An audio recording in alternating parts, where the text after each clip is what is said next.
శ్రేష్టమైన నామమున చేరువచ్చిన ప్రియులందరికీ వందనాలు తెలియజేస్తా ఉన్నాం.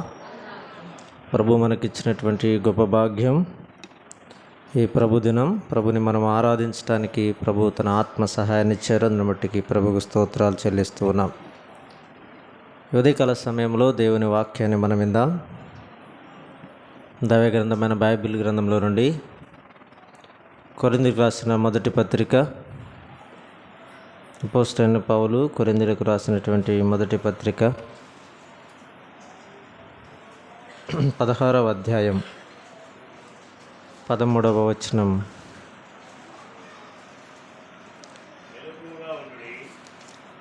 మెలకువగా ఉండుడి, విశ్వాసమందు నిలకడగా ఉండుడి, పౌరుషము గలవారయుండుడి, బలవంతులయుండుడి, మీరు చేయు కార్యములన్నీయు ప్రేమతో చేయడి. కొరింథీయులకు రాసిన మొదటి పత్రిక 16వ అధ్యాయం 13, 14 వచనాలను మనం చదువుకున్నాం.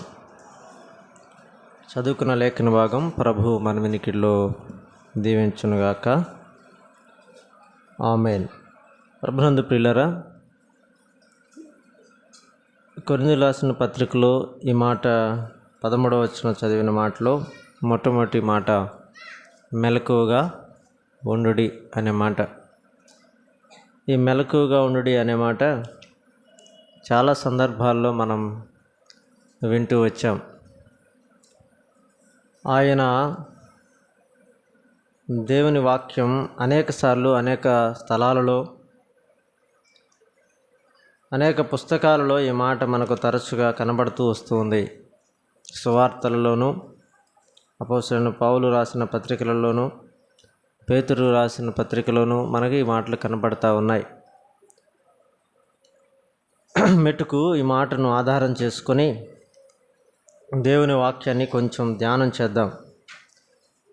కొరింథీయులకు రాసిన మొదటి పత్రిక 16వ అధ్యాయం 13వ వచనంలో మెలకువగా ఉండుడి అని చెప్తున్నది ఎవరికి అని మనం అర్థం చేసుకోవాలి అంటే, కొరింథీ పత్రికలో నుండి మొదటి అధ్యాయంలోనికి రండి. ఇదే పత్రిక మొదటి అధ్యాయంలో 2వ వచనం. కొరింథీలోనున్న దేవుని సంఘమునకు అనే మాటను మనం చూస్తాం. కొరింథీలో ఉన్నటువంటి దేవుని సంఘానికి ఈ మాటలు చెప్పబడతా ఉన్నాయి. ఆనాడు కొరింథీలో ఉన్న దేవుని సంఘానికి అపోస్తలుడైన పౌలు ఈ మొదటి పత్రికలో 16 అధ్యాయాలు కదా, ఇదే చివరి అధ్యాయం. మొదటి పత్రికలో చివరి అధ్యాయం ఇదే. ఎన్నో విషయాలు వారికి తెలియజేశాడు. కొరింథీయులకు రాసిన మొదటి పత్రికలో చాలా విశేషమైనటువంటి విషయాలు, సంఘానికి సంబంధించిన విషయాలు రాయబడ్డాయి. ఈ పత్రిక అంతట్లో మనం ధ్యానం చేసినప్పుడు ఎక్కువగా మనం కొరింథీ మొదటి పత్రికలో ఆరాధనలో ప్రతిసారి కూడా కదా, సారికి 11వ అధ్యాయంలోనికి వెళతాం. ఎందుకంటే అది ప్రభురాత్రి భోజనానికి సంబంధించిన విషయాలు. ఆయన శరీరాన్ని, ఆయన రక్తాన్ని జ్ఞాపకం చేసే పరిచర్య చెప్పవలసి వచ్చినప్పుడు పౌలు దాన్ని ఉదంతాన్ని అంతటినీ చెప్పాడు. మనం ఎలా ఆచరించాలో చెప్పాడు, ఎలా ఆ బలలో పాల్పంపులు పొందాలో చెప్పాడు, అలా ఉండకపోతే ఏం కలుగుతుందో చెప్పాడు. ఇవన్నీ చెప్పిన తర్వాత ఇక ఆ ముందు విషయాలు చాలా ఉన్నాయి. స్త్రీలు ఎలా ఉండాలి సంఘాలలో, ప్రస్తుతానికి దేవుని దాసులు శైలేశన్న గారు ఆ విషయాలు ఆదివారం తెలియజేస్తున్నట్టున్నారు. ఇలా సంఘ సంబంధమైన సిద్ధాంతపరమైన విషయాలను అపోస్తలుడైన పౌలు కొరింథీయులకు రాసిన మొదటి పత్రికలో చాలా విషయాలు వ్రాయించి పెట్టాడు. అయితే 16 అధ్యాయాలు కలిగిన ఈ పుస్తకంలో 16వ అధ్యాయం చివరి భాగాల్లో మరొకసారి సంఘం అంతటికి ఆయన తెలియజేస్తున్న ఒక మాట ప్రాముఖ్యంగా ఏమిటంటే మెలకువగా ఉండుడి అనే మాట చెప్తా ఉన్నాడు. సంఘము మెలకువగా ఉండాలి అనేది దేవుని వాక్యం మనకు తెలియజేస్తున్నటువంటి మాట. మనం మెలకువగానే ఉంటున్నాం కదా అంటే మన ఆధ్యాత్మిక జీవితంలో, మన ఆత్మీయ జీవితంలో మనం ఎక్కడ జాగ్రత్త లేని వారిగా, ఒకవేళ దేవుని కార్యాలయల ఆసక్తి లేని వారిగా ఉన్నామో ఆ విషయాన్ని గమనించిన దేవుడు మనతో మాట్లాడుతున్న మాట ఏంటంటే మెలకువగా ఉండు. అక్కడ చాలా విషయాలు చెప్పాడు. విశ్వాసమందు నిలకడ అన్నాడు, పౌరుషం గలవారు అన్నాడు, బలవంతులు అన్నాడు, ఆయన కార్యాలు ప్రేమతో చేయాలి అనే విషయాన్ని చెప్పాడు. మెలకువగా ఉండు అనే మాటను ఆధారం చేసుకున్నప్పుడు ఆయన సంఘం అన్నాడు కదా. కొరింథీ రాసిన మొదటి పత్రిక 2వ వచనంలో ఉన్నాడు, మొదటి అధ్యాయంలో కొరింథీలోనున్న దేవుని సంఘము అనే మాటను జ్ఞాపకం చేశాడు. అదే విషయాన్ని ఇందాక ఆరాధనలో బ్రహ్మయ్యన్న గారు జ్ఞాపకం చేస్తూ వచ్చారు కదా. అపోస్తుల కార్యములు 20:28 ఏముందంటే, దేవుడు తన స్వరక్తం ఇచ్చి సంపాదించిన సంఘం. ఇలా సంఘం ఎలా ఏర్పడింది? సంఘము ఎలా ఏర్పడిందంటే ఆయన స్వరక్తం ద్వారా ఏర్పాటు చేయబడింది. ఆయన స్వరక్తం ఎలా చిందించబడింది అంటే, ఆరాధనలో మనం విన్నట్లుగా ఆ మహిమా స్వరూపుడైన దేవుడు మానవుల కొరకై దిగివచ్చి శరీరాన్ని ధరించి ఆ ప్రభువు మనందరి కొరకై కొరడా దెబ్బలను కదా, ముండ్ల కిరీటాన్ని, గాయాలను పొంది శ్రమను అనుభవించి ఆయన రక్తాన్ని చిందించాడు. ఆయన రక్తం ఎలాంటిదంటే అపోస్తలుడైన పేతురు చెప్పాడు, అమూల్యమును నిర్దోషమును నిష్కలంకమైన క్రీస్తు రక్తం అన్నాడు దాన్ని కదా. అలాంటి రక్తం ద్వారా మనం విమోచించబడ్డాం. అదే ప్రకటన గ్రంథంలో అన్న జ్ఞాపకం చేశాడు. ఆయన రక్తం ద్వారా ప్రతి ప్రజలోను ప్రతి జాతిలోనూ ఆయన ప్రతి మనుషుని కొన్నాడు.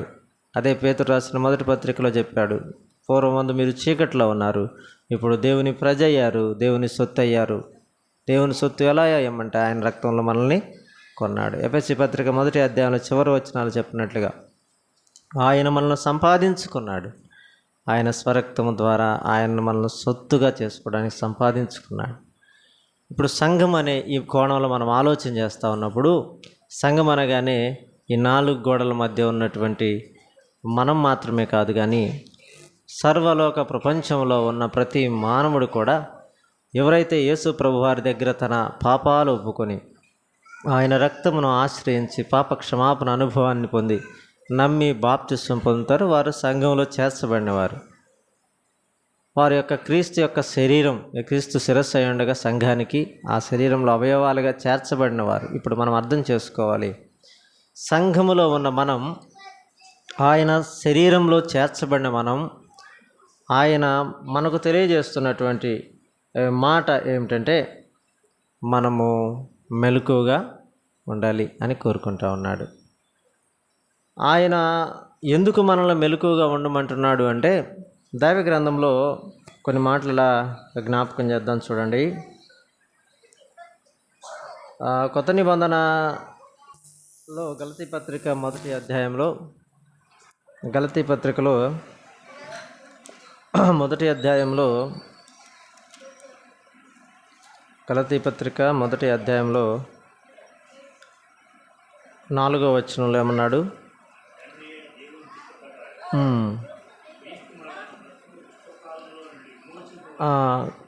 ప్రస్తుతపు దుష్టకాలములో నుండి అన్నాడు కదా.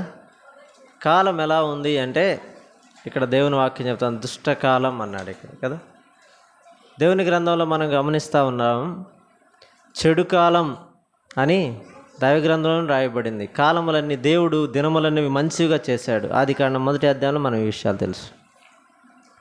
గలతీ పత్రిక 1వ అధ్యాయంలో మనం గమనిస్తున్నప్పుడు ప్రస్తుతపు దుష్టకాలములో నుండి మనల్ని విమోచించాలని, విడిపించాలని ఆయన మనల్ని ఏం చేస్తున్నాడు? మెలకువగా ఉండమండి. ఇక్కడ ఈ విషయాలన్నింటినీ నువ్వు ఆధారం చేసుకోవట్లేదు. కాలం ఎలా ఉందంటే దుష్ట కాలం అన్నాడు, చెడిన కాలం అన్నాడు. మరొకసాట రాశాడు, మరొకసాట తిమోతి పత్రిక 2వ పత్రికలో, తిమోతి పత్రికలో 2వ పత్రికలో నుండి 3వ అధ్యాయం 1వ వచనంలో మనం చూస్తే, అంత్య దినములలో అపాయకరమైన కాలాలు అన్నాడు. ఇక్కడేమన్నాడు దీన్ని? అపాయకరమైన కాలములు. అపాయకరమైన కాలములలో, దుష్టకాలములో, చెడు కాలంలో నివసిస్తున్నటువంటి నేటి సంఘానికి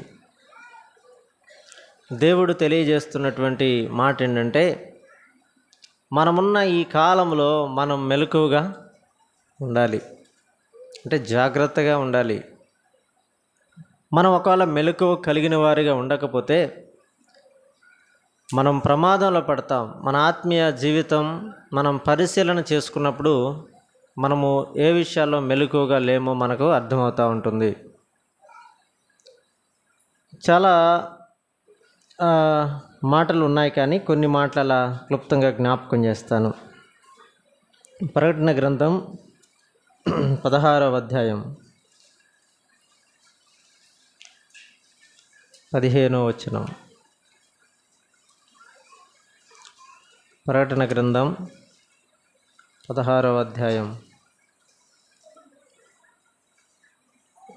15-16 కలిసి ఉంటాయి. ఇదిగో నేను దొంగ వలె వచ్చుచున్నాను. తాను దిగంబరుడుగా సంచరించుచున్నందున జనులు తన దృశ్యములను చూతురేమో అని మెలకువగా ఉండి తన వస్త్రమును కాపాడుకున్నవాడు ధన్యుడు. మెలకువగా ఉండి చేయవలసిన ఒక పనిని ఇక్కడ దేవుని వాక్యం సెలవిస్తూ ఉంది. మనం మెలకువగా ఉండి చేయవలసిన పని ఏంటంటే తన వస్త్రమును కాపాడుకోవాలి అన్నాడు. వస్త్రము అనగానే దేవుని వాక్యంలో యెషయా గ్రంథం 61వ అధ్యాయానికి మనం వచ్చినప్పుడు కదా, యెషయా గ్రంథం 61వ అధ్యాయంలో మనం అక్కడ చాలా వస్త్రాల గురించి చదువుతాం. అయినా ఒకసారి ఆ వచన భాగాన్ని చదువుదాం. యెషయా గ్రంథం 61వ అధ్యాయం 3వ వచనం.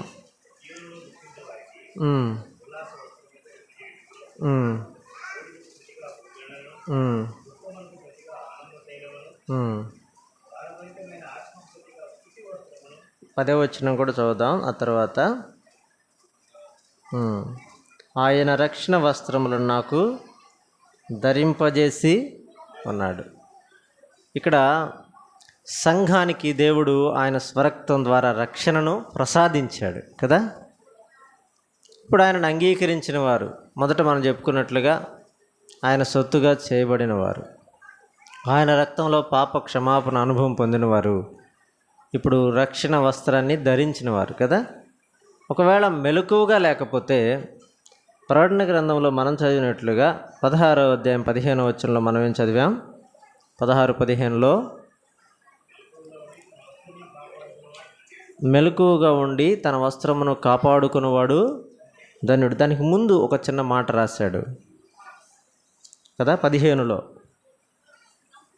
16-15 కలిసి ఉంది కదా. హెబ్రీ భాషలో అర్మగిద్దోను చోటుకి వారిని పోగు చేస్తున్నాను. ఇదిగో నేను దొంగ వలె వచ్చున్నాను. తాను దిగంబరుడుగా సంచరించుతున్నందున, అంటే వాస్తవంగా వస్త్రాన్ని కాపాడుకొనకపోతే వస్త్రహీనత, దిగంబరత్వం కదా కలుగుతూ ఉంది. ఆదికాండం 1వ అధ్యాయాల్లో మనం గమనిస్తాం. మన ఆది పితరులైనటువంటి ఆదాము హవ్వలు వారు దిగంబరులుగానే ఉన్నారు. వారికి సిగ్గు తెలియదు. దేవునితో ముఖాముఖిగా మాట్లాడుతూనే ఉన్నారు. పాపం ఎప్పుడైతే వారిలో ప్రవేశించిందో, ఎప్పుడైతే పాపానికి చోటు వచ్చిందో, వారు దిగంబరులమని వారు గ్రహించిన వారై వారి దిశమలను వారు అంజూరపు కచ్చడములతో కప్పుకున్నారు అనే విషయాన్ని మనం చూస్తాం. దిగంబరత్వం దేన్ని జ్ఞాపకం చేస్తూ ఉందంటే మనలో ఉన్నటువంటి మనము ప్రభువుకు దూరమయ్యామన్న విషయాన్ని జ్ఞాపకం చేస్తూ ఉంది. మన రక్షణ వస్త్రాన్ని కదా. ఆనాడు ఆదాము అవ్వలకు లేని బిడియం, భయం ప్రభుతో మాట్లాడటానికి కారణం ఏంటంటే వారిలో పాపం లేదు. వారు దేవుని స్వారూప్యంలో చేయబడినవారు, దేవుని స్వారూప్యంలో ఉన్నవారు. వారు ప్రతినిత్యం దేవునితో మాట్లాడుతున్నటువంటి ఆదామును మనం అక్కడ గమనిస్తూ ఉన్నాం. దేవునికి ఆదాముకు ప్రతి చల్లపూట సంభాషణ జరుగుతున్న దినాలు. ఒక కారణాన్ని బట్టి దేవునికి వారు దూరమైపోయారు. వారు దిగంబరులుగా ఉన్న విషయాన్ని వారు గ్రహించారు. ఇక్కడ ప్రకటన గ్రంథంలో మనం ఈ మాట గమనిస్తూ ఉన్నప్పుడు, తాను దిగంబరుడుగా సంచరించిన జనులు తన దిశములను చూతురేమో అని కదా. దిగంబరత్వం ఏ విషయాల్లో మనం ఇక్కడ రక్షణ వస్త్రం అని యెషయా గ్రంథం 61:10లో మనం చూసాం. దేవుడిచ్చినటువంటి, దేవుడు ప్రసాదించినటువంటి ఈ రక్షణను మనం ఎన్నిసార్లు నిర్లక్ష్యం చేశాం కదా. ఎన్నిసార్లు మనము ఈ మాట చదువుతుంటే సిగ్గుగా ఉంటుంది, కానీ తన దిశములను ఎన్నిసార్లు బహిర్గతం చేశాం. దేవుడు ఈ మాట ప్రత్యేకంగా చెప్తా ఉన్నాడు. వస్త్రాన్ని కాపాడుకొనకపోతే సిగ్గు కలుగుతూ ఉంది. అందుకు మీరు మెలకువగా ఉండండి. ఏ విషయాల్లో మీ వస్త్రాన్ని మీరు కోల్పోతూ ఉన్నారో, రక్షణ వస్త్రాన్ని, ఏ విషయాల్లో దేవుని సంఘంగా పిలువబడుతున్నా, దేవుని స్వారక్తంలో కడగబడ్డామని చెప్పబడుతున్నా, పరిశుద్ధులుగా పిలువబడుతున్నటువంటి మనం ఆయన ఇచ్చిన రక్షణ వస్త్రాన్ని కాపాడుకొనకుండా కోల్పోయినాం అనే విషయాన్ని గ్రహించలేక దిగంబరులుగా జీవిస్తూ ఉంటుండగా, మనం ఆ వస్త్రాన్ని కాపాడుకొనకపోతే మనము అవమానపరచబడతాం. కాపాడుకుంటే ఏమన్నాడు అక్కడ రాశాడు కదా, మెలకువగా ఉండి తన వస్త్రమును కాపాడుకునేవాడు ధన్యుడు. రక్షణను కాపాడుకున్నవాడు ధన్యుడు. రక్షణ నిర్లక్ష్యం చేసినవాడు దిగంబరుడు, అవమానానికి పాత్రుడు. ఈ మాట మనం గమనిస్తూ ఉన్నాం. దైవ గ్రంథంలో విషయాలు తెలిసిన విషయాలే మరొకసారి జ్ఞాపకం చేస్తాను. ఆదికాండం 9వ అధ్యాయం 20వ వచనం. ఆదికాండం 9వ అధ్యాయం. మెలకువ లేకపోతే మనకు ప్రమాదం ఉంది. ఆదికాండం 9వ అధ్యాయం 20వ వచనం. నోవాహు వ్యవసాయము చేసి ఆరంభించి ద్రాక్ష తోట వేసెను. పిమ్మట ద్రాక్ష రసము త్రాగి మత్తుడై తన గుడారములో ఎట్లా ఉన్నాడు? వస్త్రహీనుడిగా ఉండెను. ఈ మాట మనం అంతవరకు మనసులో పెట్టుకుందాం. వస్త్రహీనుడిగా ఉండెను అనే మాట చూద్దాం. ఆ తర్వాత వచనాలలో వస్త్రహీనుడిగా ఉండడం ద్వారా తన కుమారులు ఆయన చూశారు. ఆ తర్వాత కనాను శపింపబడినవాడయ్యాడు అనే విషయాలు చూస్తాం. కారణం ఎవరు? వస్త్రహీనుడిగా ఉన్న వ్యక్తి కదా. నోవాహు వస్త్రహీనుడిగా లేకపోతే కుమారులు చూసేవారు కాదు, తర్వాత కనాను శపింపబడేవాడు కాదు. నోవాహు మెలకువగా లేకపోవడం ద్వారా నష్టం వచ్చింది. నోవాహు ఏమన్నా తక్కువవాడా అంటే కాదు. నోవాహు గురించి మనం చూస్తాం. నోవాహు దేవుని వలన కృపను పొందినవాడు. దుష్టలోకంలో అలాంటి ఈ వచ్చిన భాగాలు మనం గమనిస్తే నోవాహు గురించి మనం గమనించాల్సి వచ్చినప్పుడు 6వ అధ్యాయం అంతటిలో నోవాహు గురించి చాలా విశేషమైన సంగతులు రాయబడతాయి. 9వ వచనం నోవాహు నీతిపరుడు అన్నాడు కదా. నోవాహు నీతిపరుడు, నోవాహు నిందారహితుడు కదా. నోవాహు దేవునితో నడిచినవాడు కదా. ఆ మాట మనం చూస్తాం. అయితే 11వ వచనం భూలోకము దేవుని సన్నిధిని చెడిపోయింది. భూలోకము దేవుని సన్నిధిని చెడిపోయినప్పుడు నోవాహు ఎలా ఉన్నాడు? నిందారహితుడిగా ఉన్నాడు. చెడిపోయిన లోకమంతటిలో నోవాహు మాత్రమే దేవుని ఎదుట నిందారహితుడిగా ఉన్నాడు, నీతిపరుడిగా ఉన్నాడు. ఆ మాట మనం చూస్తాం. దేవునితో నడుస్తూ ఉన్నవాడిగా ఉన్నాడు. అలాగూ 21వ వచనానికి వచ్చినప్పుడు దేవుడు అతనికి ఆజ్ఞాపించిన ప్రకారము యావత్తును చేశాడు. నోవాహు దేవుని ద్వారా కృపను పొందినవాడు. ఈ వచన భాగాలన్నింటిలో మనం గమనిస్తూ ఉన్నప్పుడు నోవాహు దేవుని కొరకు జీవించినవాడు. నోవాహుకు దేవుడు చెప్పిన మాట, నీవు ఓడను సిద్ధపరచమంటే చితిసారపు మ్రానుతో ఓడను సిద్ధం చేసినవాడు. ఎన్ని సంవత్సరాలు పట్టిందో అన్నాడు. 120 సంవత్సరాలని దేవుని గ్రంథం క్రొత్త నిబంధన కోణంలో చెప్తా ఉన్నారు. 120 సంవత్సరాల పాటు నోవాహు ఓడను నిర్మించాడు. ఆ జల ప్రళయం నుండి తప్పించుకొనడానికి తను, తన కుటుంబం, ఇతర ప్రజలు అందరూ కూడా దానిలో ప్రవేశించాలి అని నోవాహు సువార్తను ప్రకటించాడు కదా. సామాన్యుడేం కాదు. నోవాహు జలప్రళయాన్ని తప్పించుకొనటానికి చేసిన ఓడలో ప్రవేశించగా దేవుడు తలుపును మూశాడు. నోవాహు కుటుంబం అందులోనికి ప్రవేశించి రక్షింపబడ్డారు. ఆ తర్వాత జలప్రళయం తర్వాత నోవాహు ఒక ద్రాక్ష తోటను నాటాడు. ద్రాక్ష రసం త్రాగి మత్తుడై వస్త్రహీనుడు అయ్యాడు. కుమార్ చూశారు. వస్త్రాన్ని కప్పడానికి ముందుగా కనాను శపింపబడ్డాడు. ఈ విషయాలన్నీ గతంలో ఒకసారి వరప్రసాదాన్ని వచ్చినప్పుడు ఈ వస్త్రాల గురించి చెప్పినప్పుడు మనం విన్నాం. నోవాహు కుటుంబం, నోవాహు కుమారులు, ఈ విషయాలు మళ్ళా జ్ఞాపకం చేయటం లేదు. కానీ మన ఆధ్యాత్మిక జీవితంలో ప్రభు రక్తంలో కడగబడ్డామనే స్పృహ ప్రభువు మన కొరకై బలి అర్పణగా చేయబడ్డాడనే స్పృహ, మహిమా స్వరూపుడైన దేవుడు మానవుడై మన కొరకై ప్రాణం పెట్టాడనే ఒకటి ఆలోచన లేకపోతే, మెలకువ లేకపోతే మనం కూడా మన రక్షణ వస్త్రాన్ని కోల్పోయి దిగంబరత్వాన్ని చూపించేవారిగా ఉంటాం, సిగ్గుపడేవారిగా ఉంటాం. ఈ విషయానికి మన మెలకువ మన వస్త్రాన్ని కాపాడుకునే విషయంలో ఉండాలి అని మొట్టమొదటి మాటగా జ్ఞాపకాన్ని తీసుకొస్తా ఉన్నాం. మరొక మాట కూడా జ్ఞాపకం చేయాలని ఆశపడతా ఉన్నాను. మరొక మాట కూడా యోహాను రాసినటువంటి సువార్త, యోహాను సువార్త 21వ అధ్యాయంలో, యోహాను సువార్త 21వ అధ్యాయంలో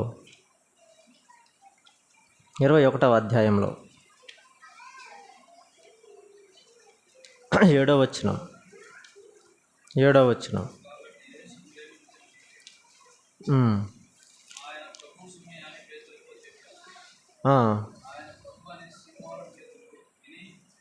ఆయన ప్రభువని సీమోను పేతురు విని వస్త్రహీనుడై ఉన్నందున పైబట్ట వేసి సముద్రములో దుమ్మికెను. ఇక్కడ ఒక మాట గమనించారా లేదా?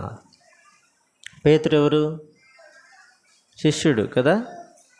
పేతురుతో పాటు తక్కిన శిష్యులు కూడా తెబరే సముద్రానికి వెళ్ళారు. ఎందుకు వెళ్ళారంటే వాళ్ళు చేపలు పట్టడానికి వెళ్ళారు. ఎప్పుడు ఈ సంగతి జరిగిందంటే యేసు ప్రభువుల వారు మరణించిన తర్వాత కదా ఈ సంఘటన జరిగింది.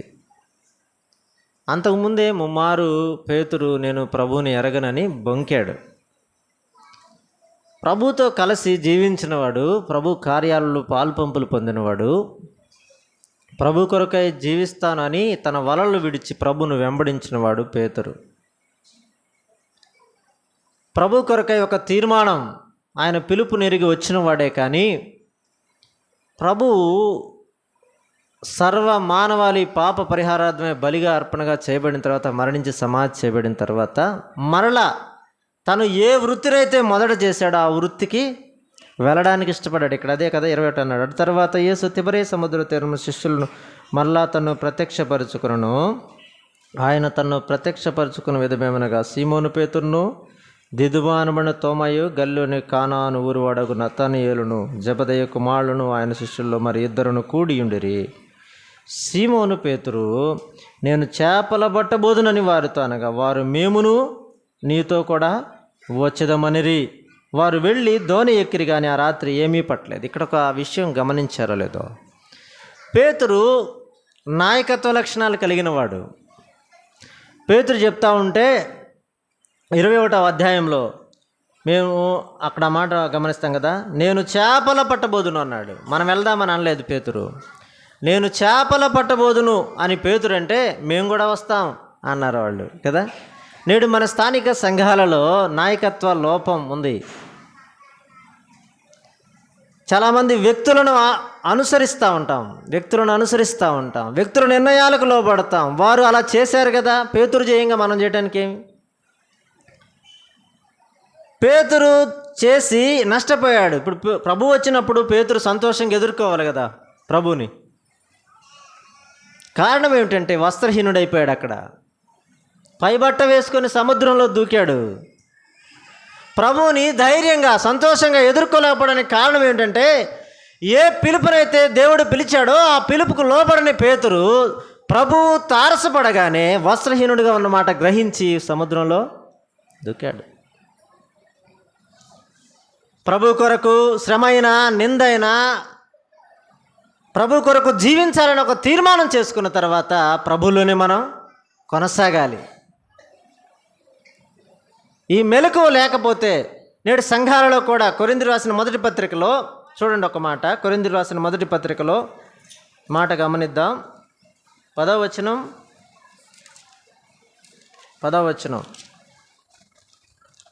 మొదటి అధ్యాయంలోనే 10వ వచనం, సహోదరులారా మీరందరూ ఏకభావముతో మాట్లాడవలనని. ఈ మాట జ్ఞాపకం పెట్టుకుందాం.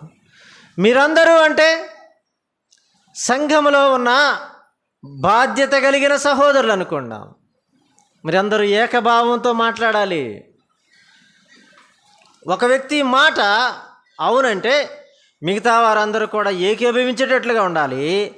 అతని నాయకత్వ ధోరణి మనకొక మాదిరిగా ఉండాలి. ఇక్కడ చెప్తున్న మాట ఏంటంటే, సహోదరులారా మీరందరూ ఏకభావంతో మాట్లాడవలననియు అనే మాటలో ఏకత్వం లేకపోతే ఏముంటుందనే ప్రమాదాన్ని చెప్పాడు కింద. మెలకువ లేకపోతే సంఘాలలో, సమాజంలో, కుటుంబాలలో మెలకువ లేకపోతే నష్టం ఉంది. సహోదరులైనా సహోదరులైనా సంఘమైనా దేవుని స్వరక్తంలో కడగబడిన ఎవరైనా సరే సంఘము పట్ల మెలకువ లేకపోతే నష్టపోయేది సంఘమే. వ్యక్తిగతంగా మన జీవితాల్లో మనం నష్టపోతున్నాం అనుకుంటాం, కానీ సంఘానికి చాలా నష్టాన్ని సమకూర్చిన వారం అవుతాం. మీరందరూ ఏకభావంతో మాట్లాడవలనని అనే మాటను చెప్పాడు కదా. మీరందరూ ఏకభావంతో ఎందుకు మాట్లాడాలి అంటే, మాట్లాడకపోతే ఏమవుతాయంటే మీలో కక్షలు బయలుదేరుతాయి. నా మాట చెల్లలేదే అనే భావన మనలో కలిగినప్పుడు కక్షలు బయలుదేరుతాయి. అందుకనే మీరందరూ ఏకభావంతో, అపోస్తలుడైన పౌలు కొరింథీయులకు రాసిన పత్రికలో సంఘానికి చెప్తున్న మాటలు ఇవి. అపోస్తలుల కార్యముల గ్రంథంలో కూడా చాలా విశేషంగా సంఘము ఆరంభంలోనే చెప్పాడు, వారందరూ ఏకభావం, ఏక తాత్పర్యం, ఏక మనస్సు కలిగిన వారై వారు ప్రతినిత్యం ప్రభు సన్నిధిలో ఉన్నారట. అలాగుంటే సంఘానికి క్షేమం. వారి మెలకువ వారి ఆధ్యాత్మిక జీవితంలో ఏకత్వానికి తావిచ్చింది. ఈనాడు మన సంఘాలలో ప్రభుని స్వరక్తంతో కడగబడిన మనం మెలకువ లేకపోతే మొట్టమొదటి మాట జ్ఞాపకం పెట్టుకుంటా ఉన్నాం. వస్త్రహీనులమైపోతాం, దిగంబరులమైపోతాం, సిగ్గుకు అవమానానికి చోటు కల్పించిన వారమవుతాం. అదే సమయంలో మెలకువ లేకపోతే రెండవ ప్రమాదం ఏంటంటే సంఘాలలో కక్షలు అన్నాడు కదా. ఏక మనసుతోనూ ఏక తాత్పర్యంతోనూ మీరు సన్నద్ధులై ఉండవలనని అన్నాడు. అలాగుండాలి. ఎందుకంటే ఒక్కడే ప్రభువు, ఒకనే ఆత్మే, ఒకే దేవుడు. మనందరం దేవుని ప్రజలం, దేవుని పిల్లలం. ఆ విషయాన్ని జ్ఞాపకం చేయాలి. కింద చెప్పాడు చాలా విషయాలు. మీలో కలహములు కలవని మిమ్మల్ని గూర్చి క్లోయా ఇంటి వారిని వలన నాకు తెలియవచ్చును. మెలకు లేకపోతే ఉండే ప్రమాదాన్ని గురించి చెప్తూ ఇక్కడ చెప్పాడు, మీలో ఒకడు నేను పౌలు వాడను, ఒకడు నేను అపోల్లో వాడను, మరి ఒకడు నేను కేఫా వాడను, ఇంకొకడు నేను క్రీస్తు వాడనని చెప్పుకొంటున్నారు. ఆ మాట జ్ఞాపకం చేస్తూ ఉన్నారు. మెలకు ఉండాలి. స్థానిక సంఘాలలో ఉన్నటువంటి మనం దేవుని స్వరక్తంలో కడగబడ్డాం అనే భావన ఎరిగిన మన జీవితాలలో మెలకువ కలిగి ఉండాలి అనే విషయాన్ని జ్ఞాపకం చేస్తాం. నేను ఆ జీవితంలో అపోస్తలుడైన పౌలు చెప్పాడు, నేను క్రీస్తును పోలి నడిచిన ప్రకారం మీరు నన్ను పోలి నడవమన్నాడు. కానీ క్రీస్తు మన మాదిరి అయి ఉండాలి. సంఘాలలో మనుషులను మాదిరిగా పెట్టుకొనకుడి. అయితే మరొకసారి రాశాడు, మీ పై నాయకులను మాదిరిగా పెట్టుకోండి, మీ ముందు మాదిరికరమైన సేవ చేసిన వారు ఉన్నారు. పేతురు రాసిన పత్రికలోను మరొకసారి మాటలు వ్రాయబడ్డాయి.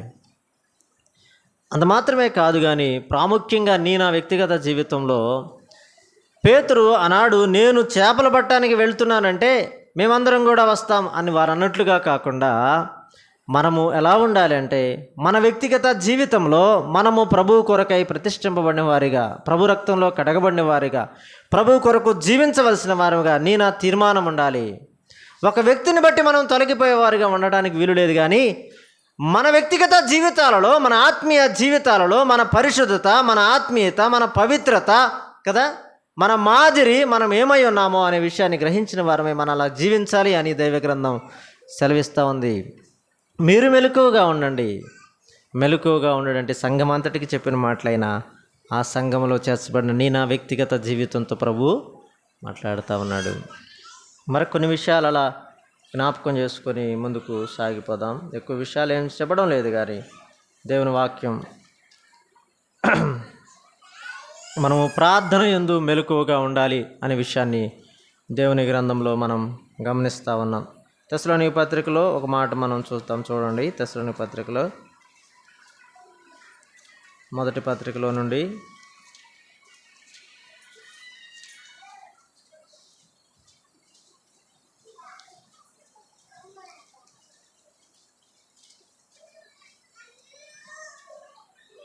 ఉమ్, అవునన్నా. 5:6 కావున ఇతరుల వలె నిద్రపోక మెలకువగా ఉండి మత్తులు కాక యుందుము అనే మాట మనం ఇక్కడ చూస్తాం. ఇతరుల వలె అనే మాటను మనం జ్ఞాపకం పెట్టుకున్నప్పుడు 5వ అధ్యాయం 6వ వచనం తెస్సలోనిక పత్రిక మొదటి పత్రికలో మనము ఇతరుల వలె నిద్రపోక మెలకువగా ఉండి అనే మాటను మనం చూస్తూ ఉన్నాం.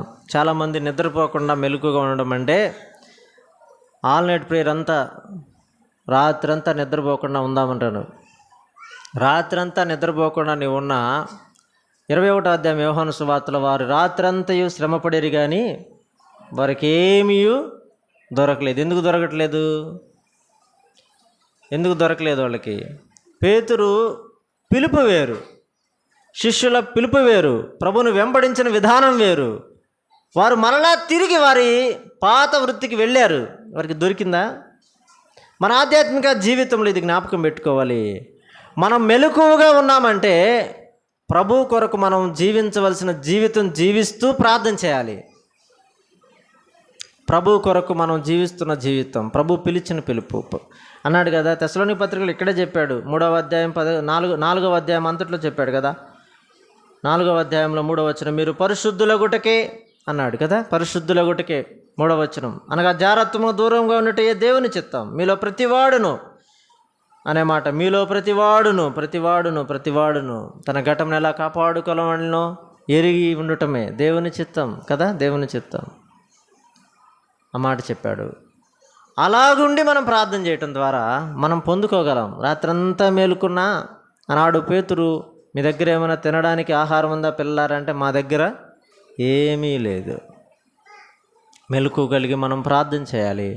మెలకు అనగానే సంఘానికి ఏం అవసరత ఉందో, సంఘానికి ఏది క్షేమకరంగా ఉందో ఎరిగి మనం ప్రార్థన చేయాలి. మన అవసరతలు ఉన్నాయి, మన అక్కర్లు ఉన్నాయి. కుటుంబం కొరకు ప్రార్థన చేయాలి, సంఘము కొరకు ప్రార్థన చేయాలి, దేశం కొరకు ప్రార్థన చేయాలి.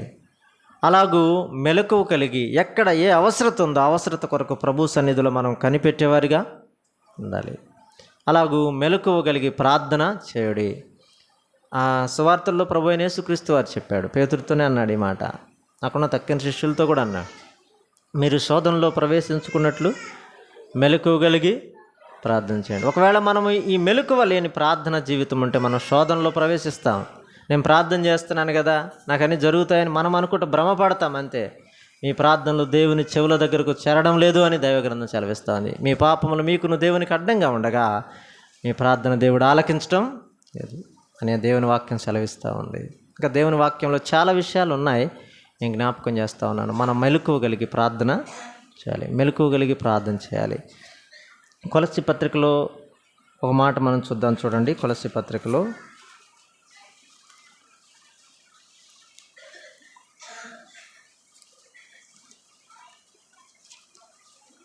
కొలస్సీ పత్రికలో 4వ అధ్యాయం, ప్రార్థన యందు నిలకడగా ఉండుడి, కృతజ్ఞత గలవారై దాని యందు మెలకువగా ఉండుడి. కృతజ్ఞత గలవారై దాని యందు మెలకువగా ఉండుడి అనే మాట మనం చూస్తూ ఉన్నాం. కొలస్సీ పత్రికలో 4వ అధ్యాయం 12వ వచనంలో మీలో ఒకడును క్రీస్తు యేసు దాసుడైన ఎపఫ్రా మీకు వందనములు చెప్తున్నాడు. మీరు సంపూర్ణులను ప్రతి విషయములో దేవుని చిత్తమును గూర్చి సంపూర్ణాత్మ నిశ్చయిత గలవారునై నిలకడగా ఉండవలనని ఇతడెల్లప్పుడూ మీ కొరకును తన ప్రార్థనలో పోరాడుచూ ఉన్నాడు. మెలకువ కలిగి ప్రార్థన చేయటంలో ఎపఫ్రా చాలా సంఘానికి సంబంధించిన వ్యక్తులు సంపూర్ణాత్మ నిశ్చయిత కలవారై ఉండాలని ఆయన ప్రార్థనలో పోరాడుతూ ఉన్నాడు. ఆ విషయాన్ని జ్ఞాపకం చేస్తూ ఉన్నారు. ఇలాగూ దేవుని వాక్యంలో మనం గమనిస్తూ ఉన్నప్పుడు తెస్సలోనిక పత్రికలో 5వ అధ్యాయం మనం ఇందాక చదివాం కదా. మత్తయి సువార్త 26వ అధ్యాయం 41వ వచనంలో కూడా 26-41 మత్తయి సువార్తలో 26:41 మత్తయి సువార్త. మాటని జ్ఞాపకం చేసిన తర్వాత నేను ముగిస్తాను. 26వ అధ్యాయం మత్తయి సువార్త. శోధనలో ప్రవేశించుకున్నట్లు మెలకువగా ఉండి ప్రార్థన చేయడు, ఆత్మసిద్ధమే కానీ శరీరం బలహీనమని పేతురుతో చెప్పి. ఈ మాట జ్ఞాపకం పెట్టుకుందాం. పేతురుతో చెప్పి ప్రత్యేకంగా కదా ఈ మాట. యోహాను సువార్త 21వ అధ్యాయంలో ఎందుకు ఈ సంఘటన జ్ఞాపకం చేస్తామనంటే, పేతురు మరలా తన వృత్తికి వెళ్ళడం ద్వారా ప్రభు ద్వారా హెచ్చరింపబడ్డాడు, సరిచేయబడ్డాడు, సరిదిద్దబడ్డాడు. తర్వాత 21వ అధ్యాయంలో తర్వాత మనం వచనాలు చదివితే పేతురుతో ప్రభు చాలా విశేషమైన మాటలు మాట్లాడాడు. అక్కడ చెప్పిన మాట ఏంటంటే, సంఘాన్ని గురించినటువంటి విషయాలు, గొర్రె పిల్లలను ఖాయమన్నాడు, మేపమన్నాడు కదా, ఇలాంటి విషయాలు చెప్పాడు. ప్రేమించుతున్నావా అని ప్రశ్నించాడు. ముమ్మారు ఎందుకు ఆ మాట అన్నాడంటే, ప్రేమించిన వాడైతే తొలగిపోడు కదా, 21వ అధ్యాయంలో నేను చేపలు పట్టడానికి వెళ్తున్నాను అన్నాడు. అంతకుముందు నేను మనుషులను పట్టు జాలలుగా చేస్తానని ప్రభు చెప్పిన మాట జ్ఞాపకానికి రాలేదు. సరిదిద్దబడ్డాడు, సరిచేయబడ్డాడు. వస్త్రమును పైన వేసుకుని సముద్రంలో దూకాడు, సరిచేయబడ్డాడు. తిరిగి మరలా అపోస్తలుల కార్యముల గ్రంథంలో కనిపెట్టాడు, ప్రార్థన చేశాడు. మేడగదిలో ప్రభు ఆత్మను పొందుకున్నవాడై తర్వాత ప్రసంగించగా 3,000 మంది ప్రభులోనికి రాగలిగారు. మెలకువ కలిగిన జీవితాలు అనేక మందికి ఆశీర్వాదకరంగా ఉంటాయి. మన వ్యక్తిగత జీవితాలే కానీ, సంఘానికే కానీ, సమాజంలోనే కానీ ప్రభావితంగా ఉండాలి అంటే మనం ప్రభు కొరకు ఒక గొప్ప తీర్మానంలో సాగిపోయేవారుగా ఉండాలి. అదే కొరింథీ పత్రికలు మనం చదువుతున్నాం. 16వ అధ్యాయం 13వ వచనంలో మెలకువగా ఉండుడి. దేవుని సంగమా, మెలకు లేకపోతే ప్రమాదం ఉంది. మనం ఎప్పుడు చెప్తాం, బుద్ధిగల కన్యకులు, బుద్ధి లేని కన్యకులు. మెలకు కలిగిన వారు, మెలకు లేనివారు. వారు ఇద్దరూ నిద్రపోయారు కానీ లేచారు కదా, లేచి ప్రభుని ఎదుర్కొన్నారు. ఆ మాట జ్ఞాపకం. మరొక మాట జ్ఞాపకం చేస్తాను చూడండి. లూకాసు వార్త 9వ అధ్యాయం 32వ వచనం. 9:32 లూకాసు వార్త 9వ అధ్యాయం 32వ వచనం. 9:32 పేతురును అతనితో కూడా ఉన్నవారును నిద్రమత్తుగా ఉండిరి. వారు మేలుకొనినప్పుడు, ఈ మాట జ్ఞాపకం, వారు మేలుకొనినప్పుడు ఆయన మహిమను, ఆయనతో కూడా నిలుచున్న 2 పురుషులను మెలకువ కలిగి ఉంటే మనం దేవుని మహిమను చూస్తాం. మహిమాస్వరూపుడైన దేవుడి ఆయన స్వారూప్యాన్ని మనం ప్రత్యక్షంగా చూడాలంటే మనం మెలకువ కలిగి ఉండాలి. ఏ విషయాల్లో మెలకువ ఉండాలి? చాలా విషయాలు ఉన్నాయి. మన ఆధ్యాత్మిక జీవితంలో మనం మెలకువ కలిగి ఉండవలసినటువంటిది, మనం పరిశుద్ధతను కాపాడుకున్నట్లో ప్రభు కొరకు జీవించటంలో, దేవుని వాక్యపు వెలుగులో మనం పరిశీలన చేసుకున్నప్పుడు మనం ప్రభు కొరకు ఎలా ఉన్నామో ఆలోచన చేసుకొని జాగ్రత్త కలివారమై కదా మెలకువ కలిగి మనం జీవించటం ద్వారా దేవుని మహిమను మనం చూస్తాం. దేవుని మహిమను మనం చూడాలి అంటే మన జీవితాలలో మెలకువ చాలా అవసరం అనే విషయాన్ని జ్ఞాపకం. ఒకవేళ మెలకువ లేకపోతే వస్త్రహీనులం అవుతాం, ప్రభువుని ఎదుర్కోవడానికి సిగ్గుపడతాం. ఆనాడు ఆదామే కానీ, ఈనాడు పేతురే కానీ, ఈనాడు నీవు నేనే కానీ మనం మెలకువ కలిగిన జీవితాలతో ప్రభువుని ఎదుర్కొందాం. ఇందుకొరకే మహిమా స్వరూపుడైన దేవుడు మానవుడిగా దిగివచ్చి మనందరి కొరకై కల్వరి శిలువలో ప్రాణాన్ని బలి అర్పణ చేశాడు. శ్రమను అనుభవించాడు, వేదన అనుభవించాడు, కొట్టబడ్డాడు, దూషింపబడ్డాడు, ఎంతో వేదన అనుభవించాడు. అంతరంగమందు మైనం వలె కరిగిపోయాడు.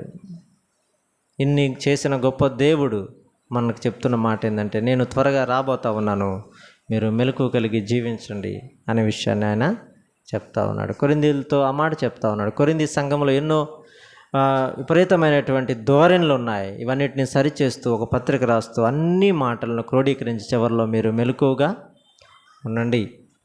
ఇది నా వ్యక్తిగత జీవితంలో ప్రతి వ్యక్తి కూడా, ఇది మన వ్యక్తిగత జీవితాలకు సంబంధించింది. ఎవరికి వారమే మెలకువగా ఉండడం ద్వారా మనము ప్రభు ద్వారా దీవెనకు పాత్రను ధన్యులం అవుతాం.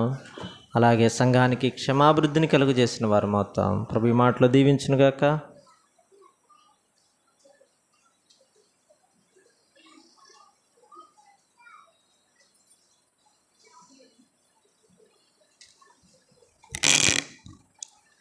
ప్రియులారా, ఇంతవరకు మన ప్రియ సహోదరుని ద్వారా కొరింథీయులు రాసిన పత్రిక 15వ అధ్యాయంలో మెలకువగా ఉండుడి, విశ్వాసమందు నిలకడగా ఉండుడి,